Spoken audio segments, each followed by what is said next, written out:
You ever wonder why the worst people seem to be doing just fine? Smiling on social media, thriving in public, like betrayal comes with benefits. Don't be fooled. Life doesn't hand out justice with fireworks. It whispers. Karma doesn't send warnings. It just shows up, late, quiet, and deadly precise. And trust me, it always collects. Not when you're watching, not when they're flaunting their new piece, but in the stillness of their own life, where silence screams and mirrors don't lie. You don't need to chase revenge. That's beneath you. Stoics don't chase storms. We become the calm they can't disturb. This video is for those who've been wronged, ghosted, lied to, or manipulated, and walked away with dignity. Today, you'll learn the 5 subtle signs that karma is already doing what it does best, teaching through discomfort, not spectacle. So before we dive in, do what grounded, powerful people do, like this video. Share it with someone who needs this reminder, and hit subscribe to join a community that sees truth without drama. Because trust me, the most brutal consequences don't make a sound, but once you see the signs, you'll realize they're already paying, quietly, relentlessly. Let's begin. The first sign that karma is quietly at work is when fake happiness screams the loudest. You'll notice it in the strangest places. A sudden burst of smiles from someone who once shattered something sacred. They post group photos with strangers you've never seen before, revisit places they used to complain about, and share inspirational quotes about healing, as if the destruction they left behind never had their fingerprints on it. This isn't coincidence. This is a cover-up. It's the first mask karma hands out, the need to perform happiness.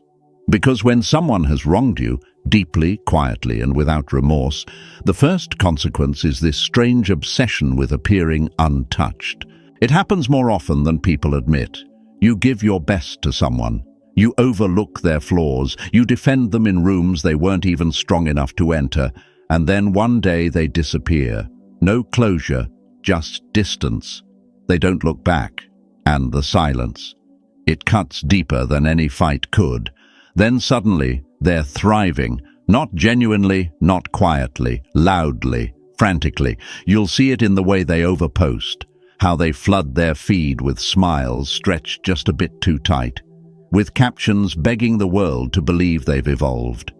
But genuine evolution is quiet. It doesn't brag, it doesn't rush to prove. It's steady, it's humble, and most of all, it doesn't need an audience. I once knew a man in his late 60s, retired military, deeply stoic, rarely spoke unless it mattered. He spent 30 years married to a woman who slowly eroded his self-respect with subtle dismissals and quiet manipulation. When she left, she remarried within 6 months and posted every new beginning with the energy of a teenager. Yoga poses, beach sunsets, brunch selfies with hashtags like reborn and finally me. People congratulated her, praised her glow-up, but he never responded, never clapped back, never tried to defend the years of loyalty she discarded. Instead, he kept living, gardening, reading, helping neighbors. Until one day she called, not to apologize, but to confess how lonely she'd become, that everything felt shallow, that nothing tasted the same, and that's the quiet truth. The soul knows when it's out of alignment. You can fake joy for the world, but you can't lie to yourself in the mirror at night. Karma isn't cruel, it's exact. It lets people run toward what they think they want, and when they get there, it quietly shows them what they lost along the way. That's what Marcus Aurelius meant when he said the best revenge is to be unlike those who injured you, because Stoicism doesn't need revenge. It rests in knowing that nature, life itself, corrects imbalance, slowly, silently. So when you see them laughing a little too loud, glowing a little too fast, remember what's underneath. Guilt dressed in performance. No peace requires a spotlight. But insecurity does. The second someone loses something real and doesn't face the loss, they become haunted. And that haunting doesn't look like punishment. It looks like pretending, overcompensating, performing for a crowd that doesn't know the backstage mess. The Stoic doesn't chase closure, doesn't refresh a feed waiting for remorse. He lives. He lets the silence speak. Because while they chase applause, you build peace. And while they curate appearances, karma handles the depth. You don't need to explain your pain. Life will translate it for them in their own language, at their own pace. And when it does, it won't be loud.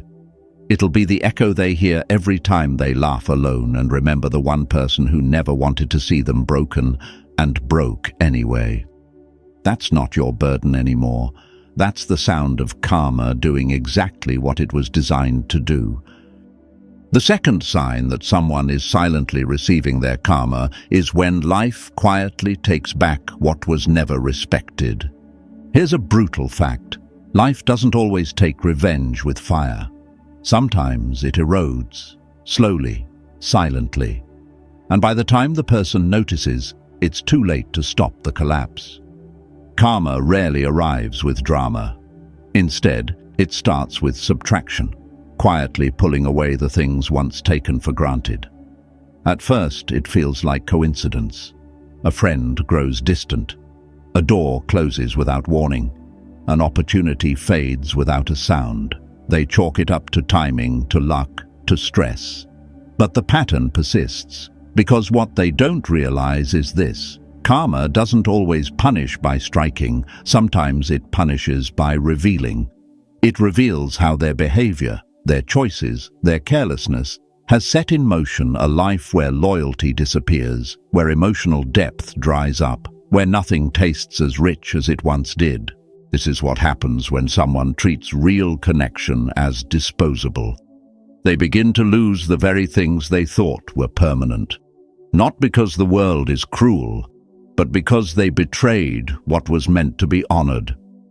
Maybe you were once in their corner, the one who listened deeply, who made space for their storms, who believed in their better side when even they couldn't see it. But when the time came for them to reciprocate, they mocked your softness. They labeled your compassion as weakness. They enjoyed the sanctuary you built, then walked out and slammed the door behind them as if it meant nothing.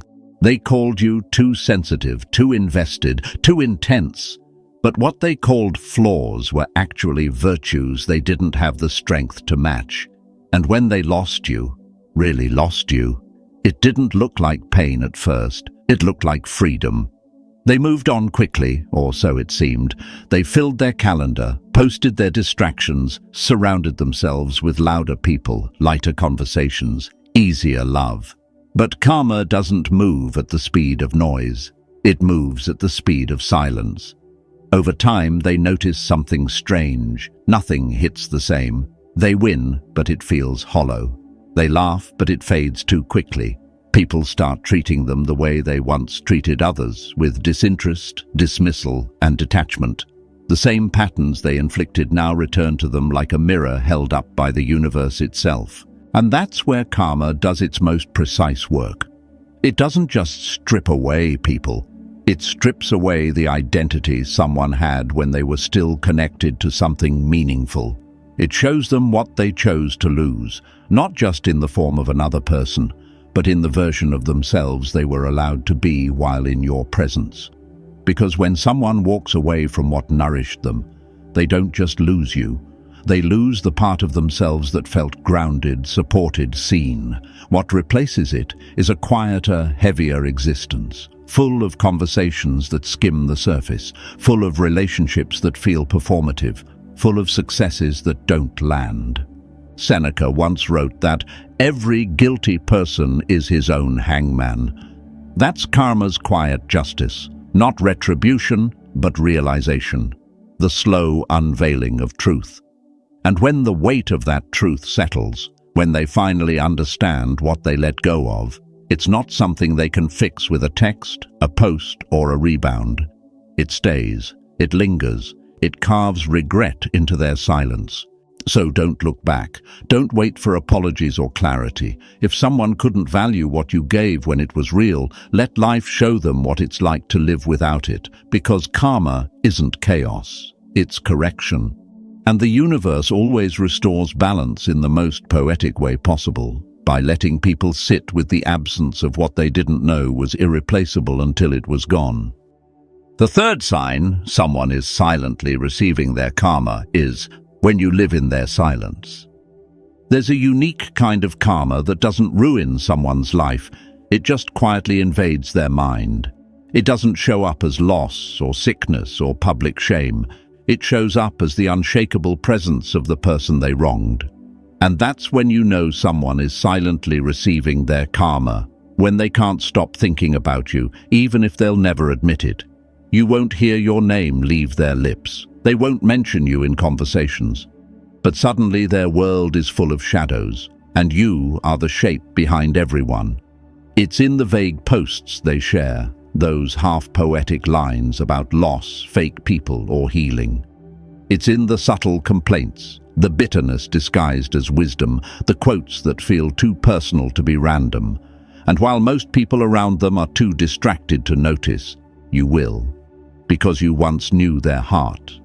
And now, even in silence, you recognize the noise of their guilt. This is the third sign karma is doing its work. Not through punishment, but through mental persistence. When someone mistreats a person who loved them purely, they think they've escaped. But what they don't understand is that memory has a longer reach than any consequence. And guilt, when paired with emotional immaturity, becomes a loop they can't exit. They begin to relive moments, rewrite narratives in their minds, try to convince themselves you were the problem, not them. But deep down, they know. And that knowing begins to rot whatever peace they tried to build. Because you can distract yourself from the truth, but you can't unfeel it. Marcus Aurelius once said, "The best revenge is not to be like your enemy." That's not just wisdom, that's armor. When they circle around your name with cryptic remarks, when they post indirect stabs dressed up as self-help, when they drop hints in every interaction, it's not strength, it's spiritual unrest. They want your attention, but not your presence. They want the illusion of closure without the discomfort of accountability. And this is where the Stoic mindset becomes your greatest ally. You don't respond. You don't retaliate with quotes of your own. You don't repost wisdom to prove a point. Because the moment you do, you become part of their drama again. You validate the pain they're trying to transfer back onto you. But when you remain silent, firm, dignified, unavailable, you force them to sit with what they've done. That silence, that absence, becomes louder than any argument. It becomes a mirror they can't look away from. You become the unresolved ending they can't rewrite. And that's karma in its purest form.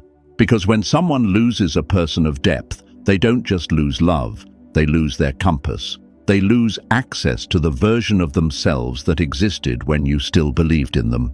And no new partner, no public affirmation, no shallow distraction can bring that back. It's gone. Because you were the exception, not the rule. And now, even in a room full of people, they feel your absence like a missing limb.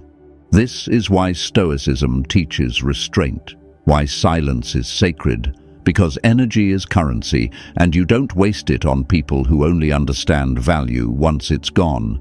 When you refuse to respond, when you withhold your voice, you take away their favorite weapon, your reaction, and instead of spinning a new story with your words, they're left with nothing but their own, one that ends in regret, one that plays on repeat, not because you haunt them, but because their conscience won't let them forget.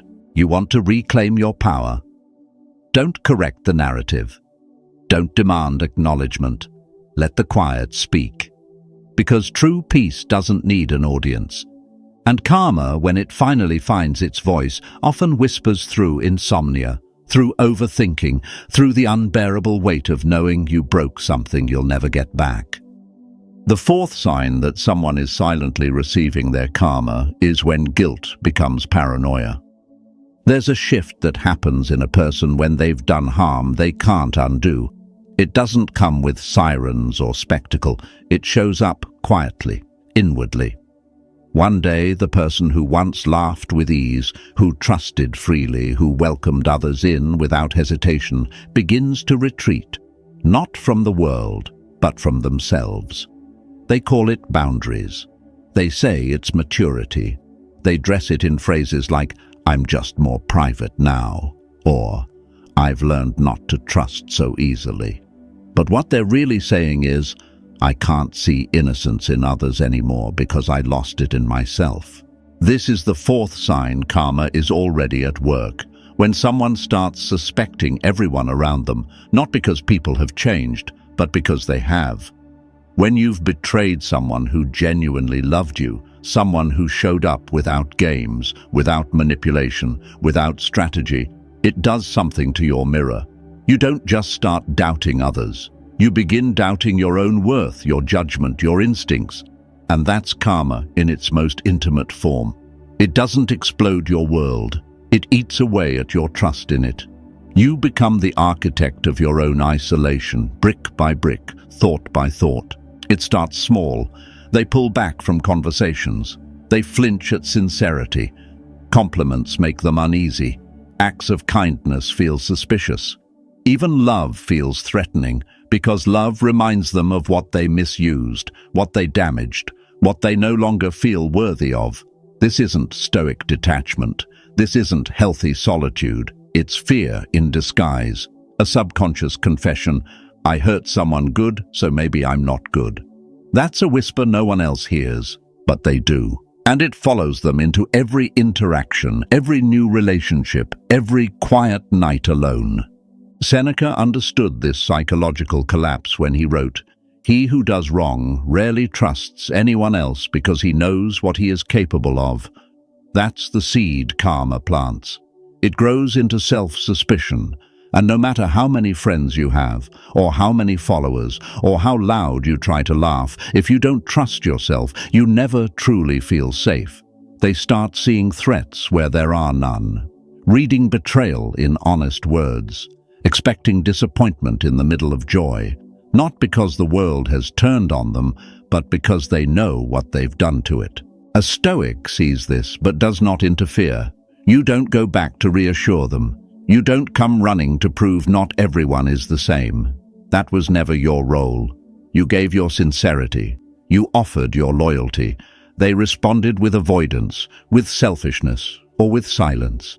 And now karma is giving them something no one else can take away: the burden of living with themselves. They may look fine, they may say all the right things, but the erosion is there. It shows in the guarded tone, in the hesitation to trust, in the chronic doubt that lives behind their eyes. And every time they walk into something good, they'll question it. Every time they feel closeness, they'll pull back. That's what happens when guilt meets unhealed ego. You don't just distrust others, you disconnect from yourself. So if they say they can't trust anymore, don't mistake that for wisdom. Don't feel compelled to fix it. It's not your responsibility to heal someone who didn't value the love you gave when it was pure. Your absence is the lesson. Your silence is the boundary. Karma isn't just about justice, it's about alignment. And once someone breaks the sacred trust of being loved by a real one, their punishment isn't chaos. It's never trusting peace again without wondering when it will leave. And that, more than any revenge, is exactly what they earned. The fifth and most undeniable sign that someone is silently receiving their karma is when life sends them someone just like them.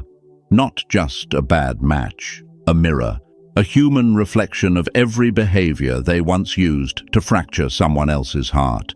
And it doesn't come with a warning. It comes dressed like fate, smiling, magnetic, captivating, just like they once were when you gave them your trust. At first, they feel euphoric. They tell themselves, "This is different. This is real." But what they don't know is that they're not falling in love. They're falling into a karmic replay. And this time, they're not holding the remote.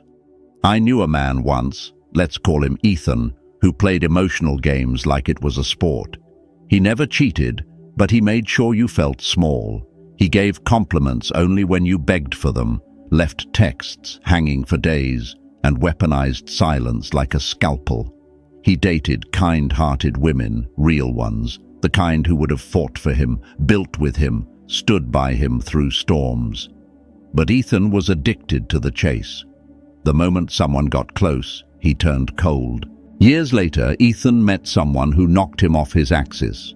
At first, she was everything, brilliant, beautiful, emotionally available, or so it seemed. But the patterns emerged. She'd go warm, then cold. She'd disappear, then flood him with attention. He started to obsess, to doubt himself. He stopped sleeping. He stopped focusing at work. He reread texts, questioned his tone, looked for signs she cared. And when she laughed at his vulnerability one night, dismissed it like it was weakness, it shattered something in him. He never said it out loud, but I saw it in his eyes. He was reliving everything he once did to someone else. His pain wasn't confusion. It was recognition. This is what karma looks like. Not a fall from grace, but an echo of every choice you refused to learn from. Marcus Aurelius said, "The best revenge is to be unlike him who performed the injury." But sometimes the universe teaches through reflection, not retribution.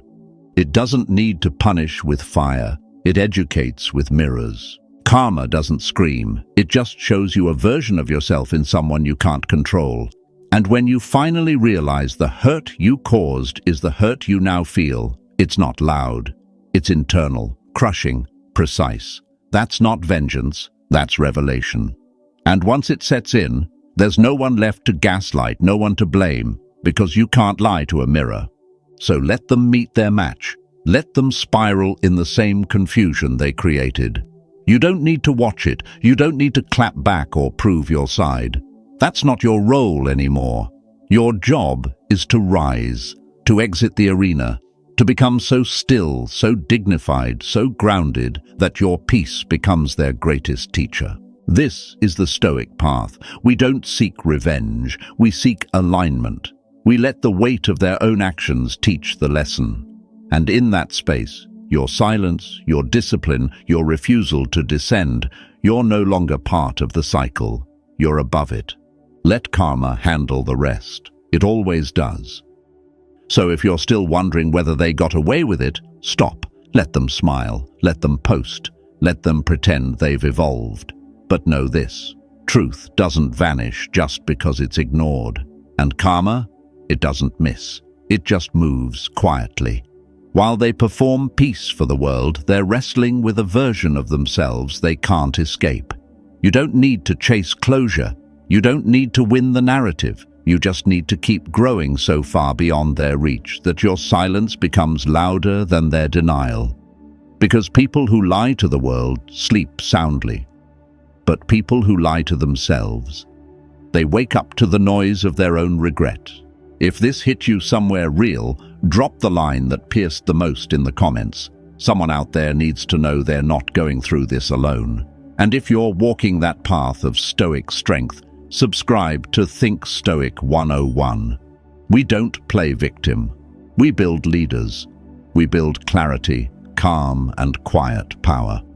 Like, share, and join a community that isn't here for revenge, but for evolution. Let karma handle the past. You build a future they'll never be invited into again.